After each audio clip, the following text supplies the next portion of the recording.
Muy buenos días, ya tarde, buenos días, compañeros, compañeras. Muchísimas gracias por haber venido. Disculpen de verdad la tardanza, tengo como principio llegar siempre a tiempo, pero bueno, se alargó la agenda. En todo caso, quiero primero agradecerles inmensamente a cada uno y a cada una de ustedes, porque sé que recorrieron todo este departamento para llegar a esta reunión. Era un compromiso que teníamos hace muchos años, más de 3 años estábamos intentando llegar, intentando venir. Tuvimos en medio una campaña maratónica que hicimos cada uno de nosotros. También estaba previsto venir en ese momento al Caquetá y la orden fue regresar a Bogotá, enfocarnos en Bogotá para lograr lo que hoy estamos viviendo, que es este primer gobierno del cambio. Pero independientemente de eso, yo creo que hoy recibimos una noticia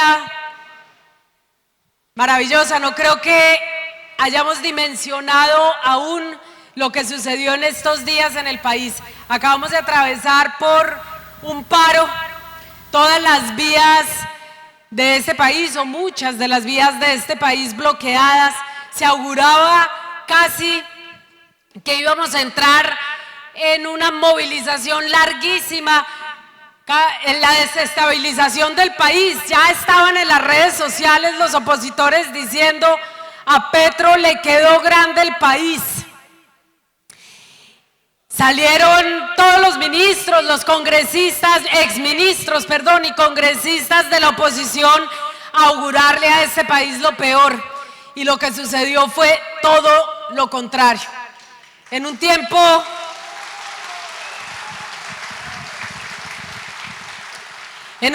récord de unos pocos días, se demostraron varias cosas. Primero, que el espíritu de este gobierno es el diálogo, pero además el diálogo con las bases, que nosotros no nos sentamos solo con los poderosos, que nosotros por supuesto establecemos un diálogo con ellos, pero que nosotros nos debemos es al pueblo. Y por eso el diálogo principal fue con las bases camioneras de este país, para encontrar los problemas que ellos, para encontrarle solución a los problemas que ellos tienen, para buscar una ruta, una salida, y que no es sacándole los ojos a los jóvenes y mutilándolos, y que no es estigmatizando a la población civil, y que no es sometiendo al pueblo al hambre, como se encuentran las soluciones a los problemas. No, es mediante el diálogo y la concertación. Aquí no hay estigmatización a la protesta, vengan de donde vengan. Y aquí el diálogo es lo que priman. Y por eso en 3 días se logró encontrarle una solución a este paro camionero. Muy distinto a lo que se hizo en el pasado. Hoy teníamos que hablar de transición energética y ese era el sentido de la Escuela en Movimiento que estamos impulsando. Pero evidentemente el curso y el derrotero de los hechos de esta última semana nos lleva a hablar de muchas otras cosas. Y poder tener un diálogo franco y un diálogo abierto con cada uno de ustedes, con cada una de ustedes, para decirles qué es lo que está sucediendo en estos 2 años, hacia dónde vamos en los 2 años que vienen, los retos inmensos que tenemos para que el pueblo pueda seguir participando en su gobierno, es decir, para que tengamos una democracia mucho más sólida y mucho más profunda. De alguna manera, la sociedad se ha mantenido en la periferia de la democracia. La gente ha estado esperando por poder hacer parte del Estado y poder hacer parte del gobierno. Y este es un gobierno que tiene como principio, ya se los dije, un diálogo con su población y con su sociedad. Nosotros no nos olvidamos de dónde venimos y tampoco nos olvidamos de hacia dónde vamos. Realmente el presidente lo ha dicho hasta el cansancio. Se requiere más de un solo gobierno. Requerimos darle continuidad a todo aquello que hemos iniciado.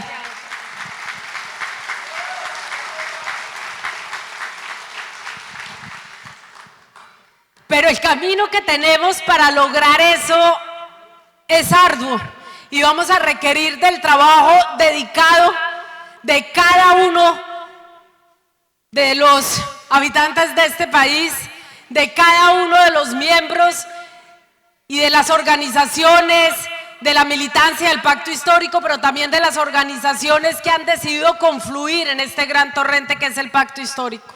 Y vamos a requerir muchísimo trabajo, porque hoy tenemos que enfrentar múltiples retos. Por un lado, es cierto que el gobierno tiene que acelerar el ritmo, que hemos cometido errores, eso es cierto, pero también es cierto que hemos logrado muchísimo. Y no sé si si tenemos la conciencia plena de todo aquello que hemos alcanzado.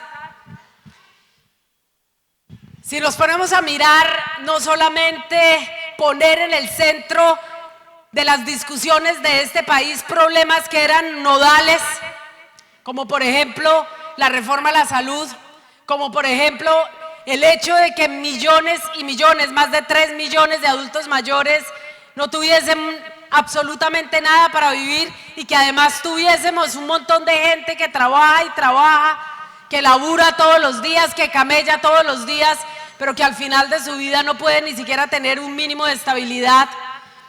Si miramos y ponemos en el centro de nuestras propuestas lo que nosotros hemos dicho, un país del conocimiento, y un país del conocimiento pasa por la educación. Hoy estamos en un espacio de la educación y de la educación pública. Yo quiero contarles alrededor de todo esto qué es lo que hemos hecho, pero además qué hemos hecho nosotros en particular, quienes estamos también en el Congreso de la República. Lo primero es que con muchísimos esfuerzos, y yo tuve el honor de presidir muchas de las plenarias, la gran mayoría de las plenarias para que se lograra una reforma pensional, que hoy corre un riesgo enorme, o no enorme, pero ahí está siendo evaluado por las demandas ante la Corte. ¿Qué pasaría en este país si esos 3 millones de adultos no reciben lo mínimo de dignidad para vivir? Pero con muchísimos esfuerzos logramos que se diera el debate en el Congreso de la República y hoy tenemos una reforma pensional. Y yo creo que es deber de todos, las mujeres, los hombres, nuestros mayores y mayoras, nuestros abuelos y nuestras abuelas, salir a defender lo que ganamos en el Congreso de la República. Tenemos que salir a defenderlo porque estamos hablando de la dignidad de generaciones y generaciones que hoy tienen derecho a una pensión digna. Sacamos adelante la gratuidad en la educación superior. Ese proyecto de ley lo presentamos en plena campaña presidencial por mandato de las organizaciones estudiantiles. Presentamos ese proyecto cuando ellos hablaban y se acantonaban y acampaban, en las universidades pidiendo matrícula cero en el momento de la pandemia, cuando no había con qué pagar la matrícula, cuando la gente decía, bueno, voy a comer o le pago la matrícula a los jóvenes. Pues muy bien, acogiendo ese mandato presentamos ese proyecto. Nos dijeron que no, que solamente que excluyéramos ciertos estratos, es decir, nos pusieron toda una serie de condicionantes, pero al final, y a pesar de que el ministro Alejandro Gaviria en una reunión conmigo me dijo que no era viable la gratuidad en la educación pública, cuando llega el ministro Bonilla, cuando llega la ministra Aurora, cuando se da ese relevo, ese primer relevo en el gabinete, logramos sacar adelante la gratuidad en la educación superior. Y hoy por lo menos, porque tenemos que avanzar mucho y ya hemos radicado la reforma a los artículos 86 y 87 para empezar a hacer una reforma estructural de la ley 30, que es lo que se requiere en este momento. Ya los jóvenes de este país no tienen que pagar matrícula para ingresar a la universidad.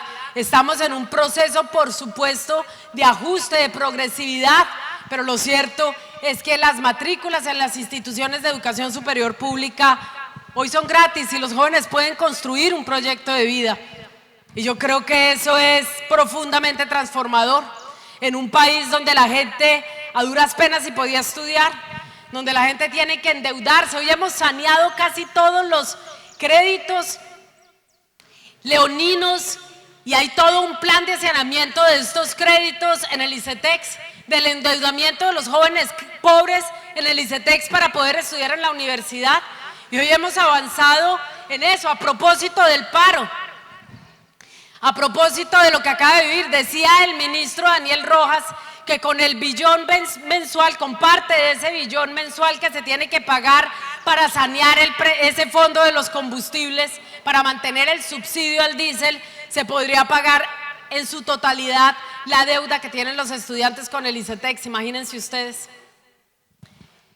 Así que se han hecho esfuerzos inmensos y ahora que estamos hablando de una escuela de formación, de que empecemos a tener conciencia plena de lo que está haciendo este gobierno, de que dejemos de escuchar los ruidos y la desinformación que pulula en los medios de comunicación y que pulula a través de las mentiras falsas que se propagan como una pandemia en las redes sociales. Nosotros podamos tener espacios de diálogo concreto para saber qué es lo que se está haciendo. Está avanzando la reforma agraria, como nunca había sucedido en este país o como pocas veces había sucedido en este país. La última vez que tuvimos un esfuerzo decidido por la reforma agraria fue en los gobiernos liberales de principios mediados del siglo pasado. Tuvimos que esperar casi 70 años o 80 años para impulsar una reforma agraria. Nos dijeron, se va a hacer, pero expropiando las tierras. Nos han dicho que nos vamos a volver como Venezuela, que lo que aquí se haría era avanzar en la expropiación y todo eso ha sido una mentira absoluta. Este gobierno no ha expropiado tierras, al contrario, ha comprado 142.000 hectáreas de tierra, 142.000 hectáreas, y además ha titulado más de 1 millón de hectáreas de tierra. Así es que avanza la reforma agraria.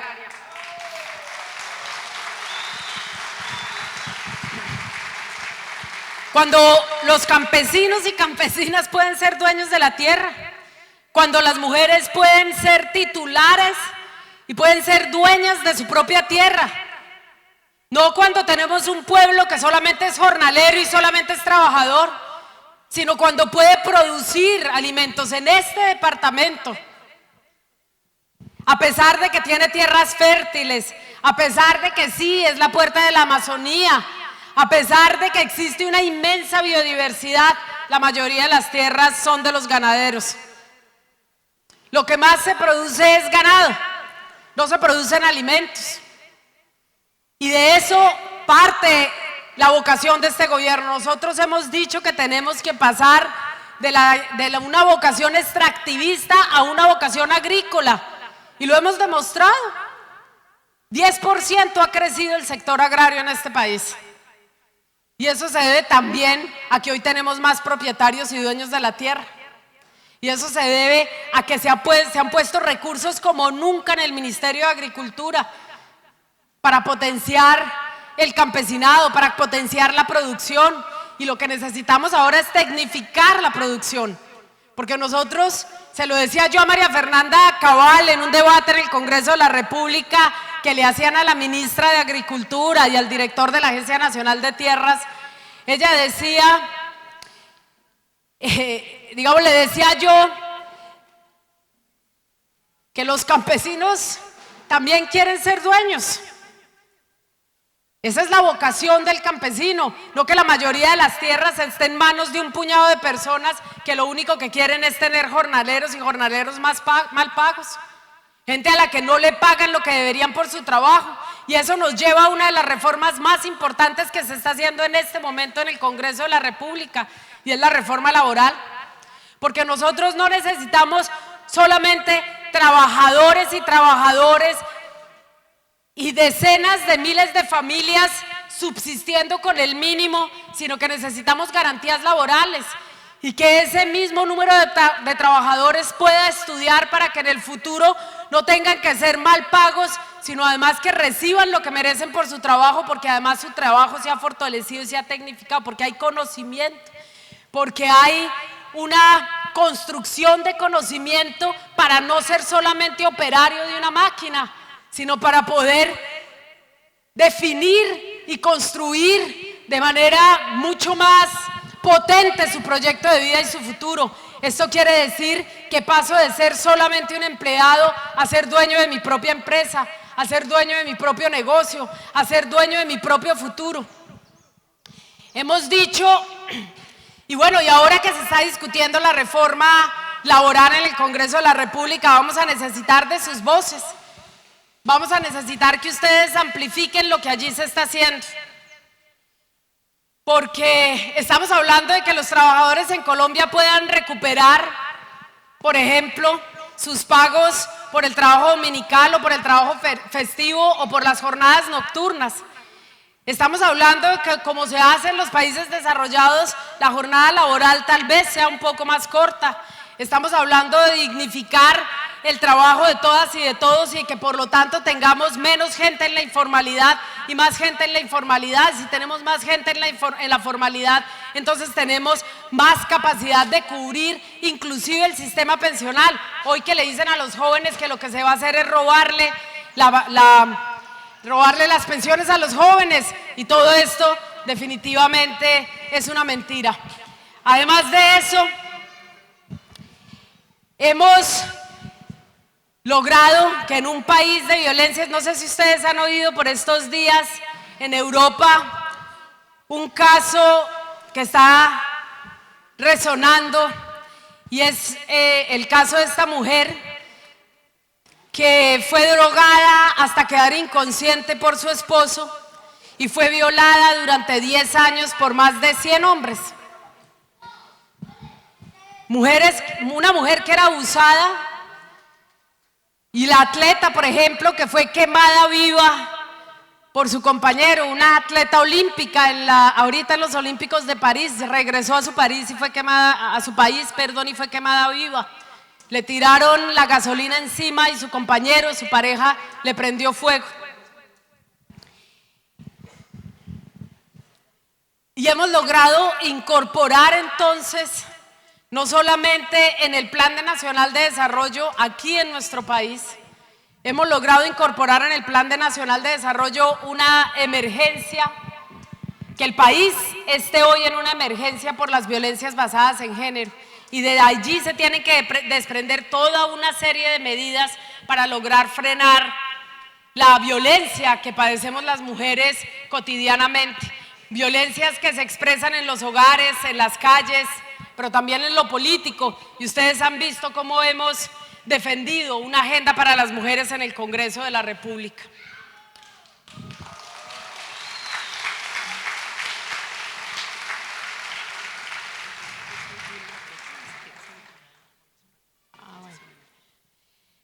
Ya me están diciendo que llegó la profesora, y entonces no nos vamos a quedar con las ganas de hablar de la transición energética. Pero lo cierto es que nosotros y nosotras en particular, las mujeres, queremos inaugurar en Colombia y en América Latina un tiempo para las mujeres. Queremos que esta sea también una sociedad para nosotras. No solamente queremos ser dueñas de la tierra, queremos vivir en espacios seguros y tranquilos. Queremos poder ejercer nuestra maternidad con tranquilidad, con seguridad. Queremos hogares seguros, queremos calles seguras, queremos poder acceder a la educación, queremos poder participar en igualdad en la sociedad colombiana. Pero bueno, ya hablaremos de la transición energética, entonces no voy a meter allí. Pero todo esto es unas pequeñas pinceladas, pequeñas, porque hay mucho más de lo que se está haciendo, de todo aquello que se está logrando. Y lo cierto es que el país está cambiando. El país está cambiando porque entiende cosas sencillas, que es posible algo que parecía un imposible desde el Frente Nacional o desde la independencia, que es la alternancia de poder. Por primera vez llegó la izquierda al poder y los poderosos están incómodos con eso. No saben qué hacer, no saben qué hacer, no saben qué hacer para volver. Están como los despechados del poder, haciendo lo posible para poder volver. Y nosotros estamos seguros de que al cabo de 2 años, los resultados van a ser tan irreversibles que Colombia habrá cambiado para siempre y que tendremos la posibilidad de seguir adelante con este proyecto de cambio.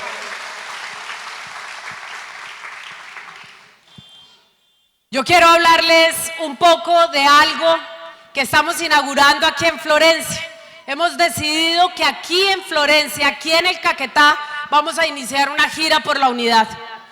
Hemos invitado de manera amplia a todos los sectores sociales y políticos a que nos acompañen con 2 objetivos. La unidad al interior del pacto histórico, la unidad al interior de las fuerzas políticas y sociales que componen el pacto histórico, porque es la única forma de que ese proyecto en el 2026, este proyecto en el 2026 pueda tener continuidad. Y yo quiero solo plantearles un panorama. Nosotros ganamos 20 curules en el Congreso de la República con 2.800.000 votos. 2.900.000, si no estoy mal, 2.900.000 votos, y eso nos permitió tener 20 senadores.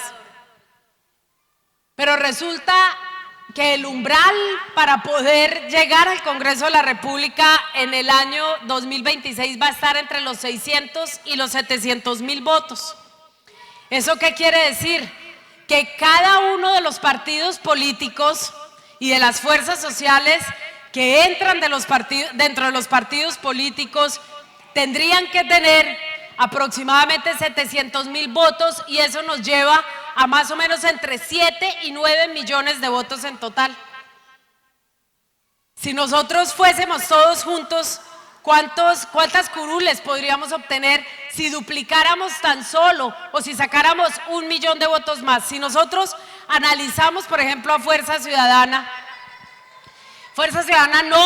no entró al pacto histórico, y con la votación de Fuerza Ciudadana, que si no estoy mal estaba en los 450.000 votos, hubiésemos tenido 4 o 5 senadores más, y hemos padecido hasta lo imposible por un voto para pasar, por ejemplo, la reforma pensional, que es la que pasó. Y en el Congreso y en el Senado de la República ustedes veían que teníamos que sufrir por un voto para poder sacar adelante la reforma pensional. Eso nos lleva a pensar a que no solamente, como lo decía el presidente Gustavo Petro, hoy tenemos el gobierno, pero no tenemos el poder, y el poder pasa por construir mayorías en el Congreso de la República, y es la única forma de que nosotros no tengamos que enfrentar los bloqueos institucionales que enfrentamos cotidianamente para poder sacar adelante las reformas que no son para nosotros, sino que son para el pueblo. Y es que la gente pueda tener salud digna, que pueda tener trabajo digno, que pueda tener paz en la medida de lo posible, que pueda tener una justicia tributaria y una justicia social, inclusive una justicia ambiental, y si nos vamos más allá, la justicia energética. Lo cierto es que fragmentados no vamos a ganar, y si aprendemos las lecciones que nos dejó el estallido social, y si aprendemos las lecciones de aquello que se convirtió en una movilización social, en una movilización en las urnas, tendríamos que tener a estas alturas perfectamente claro que el único camino es la unidad entre las fuerzas sociales, la unidad entre las fuerzas políticas, la unidad entre todos aquellos que estamos dispuestos a defender un modelo político diferente, porque lo que nosotros hemos hecho aquí es enseñarle a este país que se puede tener con éxito un modelo económico distinto y al mismo tiempo un modelo social completamente diferente al que hemos tenido durante 200 y 300 años. Yo inicio esta gira por la unidad porque creo que el único camino es la unidad. Yo ya no me siento parte de un partido político, sino de un proyecto político. De un proyecto político en el que cabemos todos y del cual hacemos parte todos. Yo no me siento enarbolando una, sino 1000 banderas. Y lo que quiero que entendamos es que nosotros no vamos a perder con la unidad, sino que nosotros vamos a ganar con la unidad. Que no tiene sentido nuestra historia de fragmentación, que la izquierda y el progresismo no tiene por qué andar por los caminos de la fragmentación, sino que somos capaces de construir un proyecto unitario, un proyecto común en el cual hacemos parte todos, y si no, tristemente estamos repitiendo la historia. El último gran espacio de concertación lo lideró mi padre, Carlos Pizarro León Gómez, cuando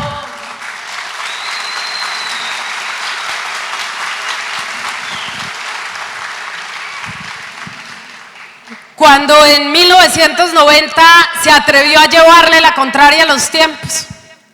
En este país todo el mundo se armaba, menos el M-19. El M-19 decidió andar los caminos de la paz y le propuso a Colombia una salida completamente distinta.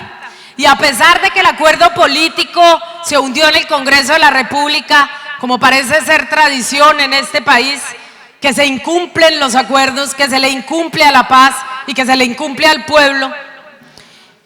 Y por esa tradición de incumplimiento lo único que hemos sembrado es una profunda desconfianza. Y a pesar del incumplimiento y de que él fue asesinado en 1990, el M-19 con su alianza democrática logró ser la tercera fuerza más votada en la Asamblea Nacional Constituyente, que fue el último espacio de concertación.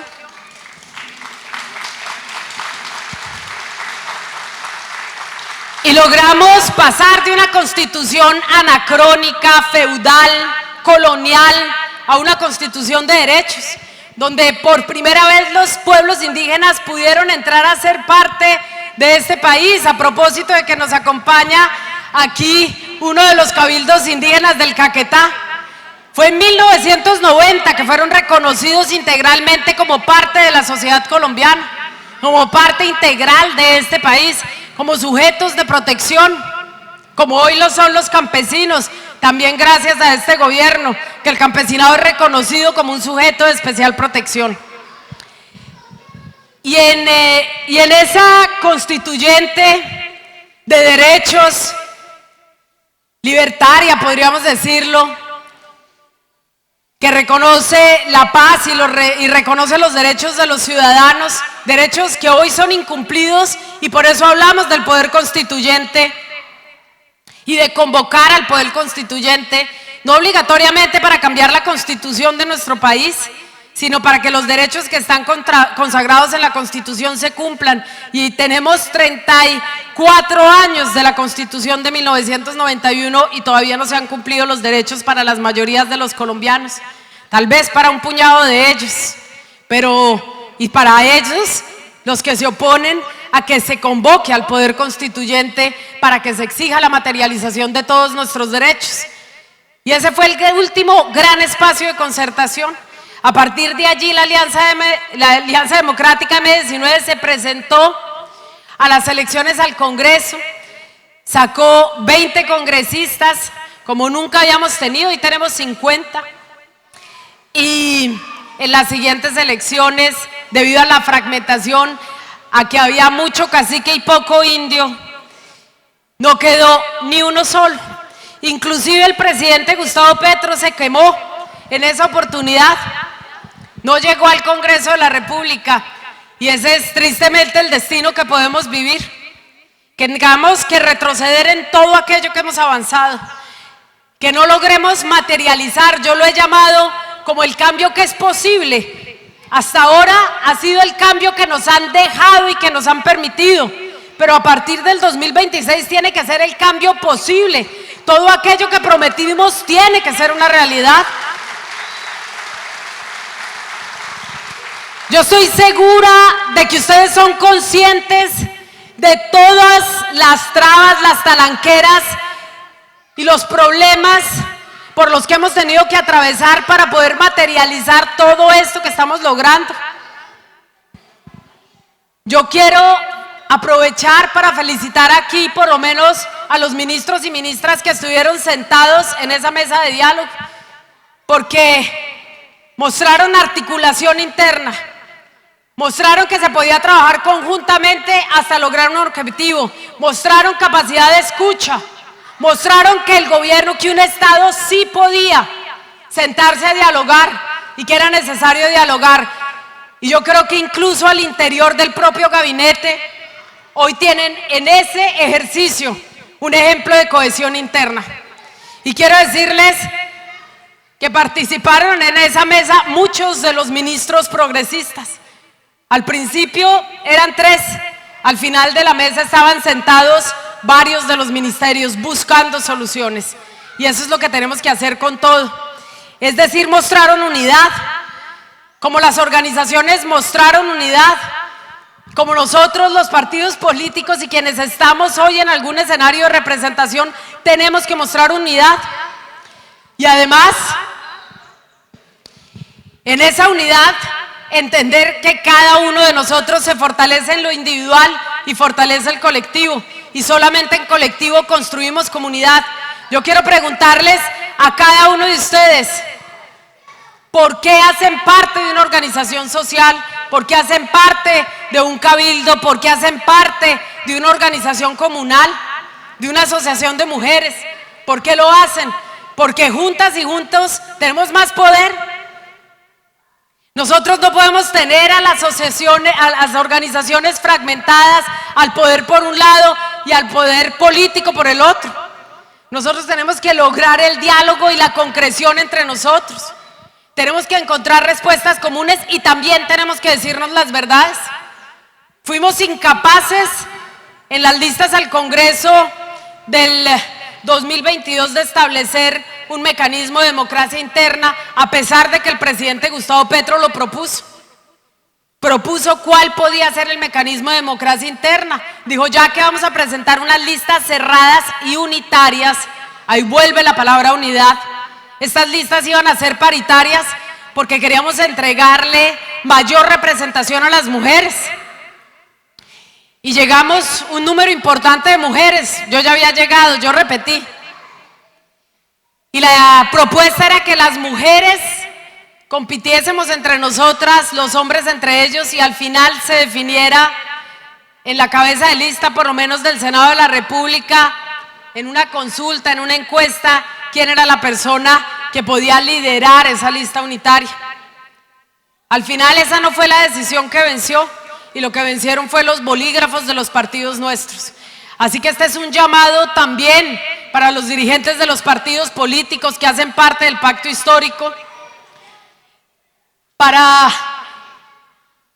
que dejemos de un lado el bolígrafo y le demos también el poder a nuestras bases políticas.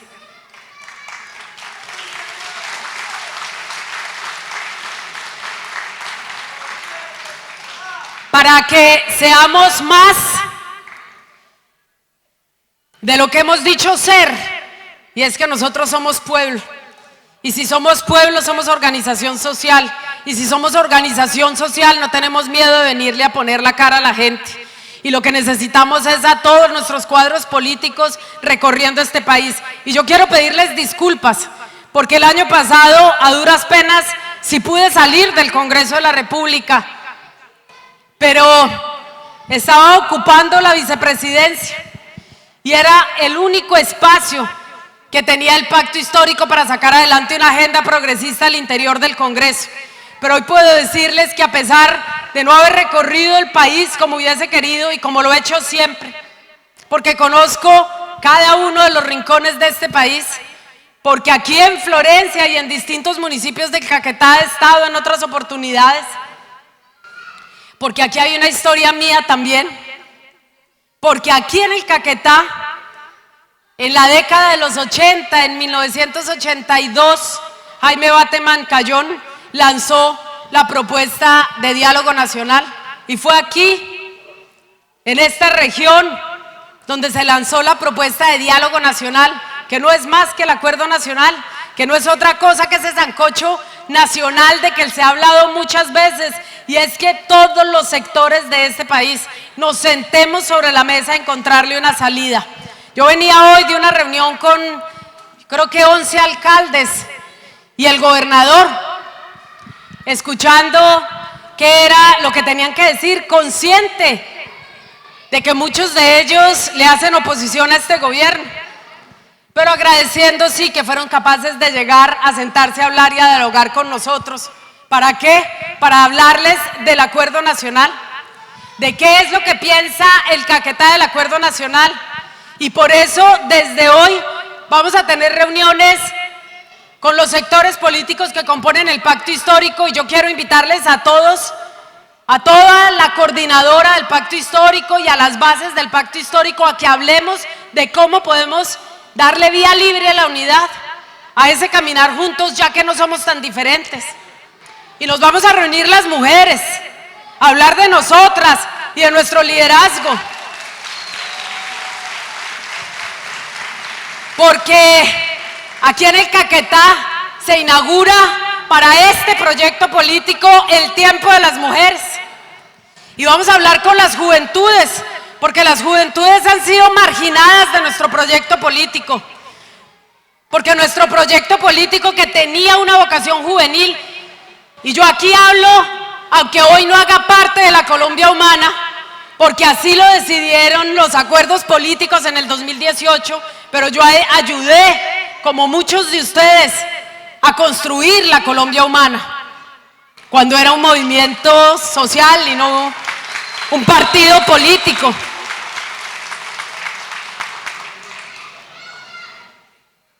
Y me acuerdo perfectamente cuando en la Plaza Lourdes el presidente Gustavo Petro, justo después de que le dieran la personería jurídica, dijo: este tiene que ser un partido para las juventudes. Y yo lo que he visto son a las juventudes muchas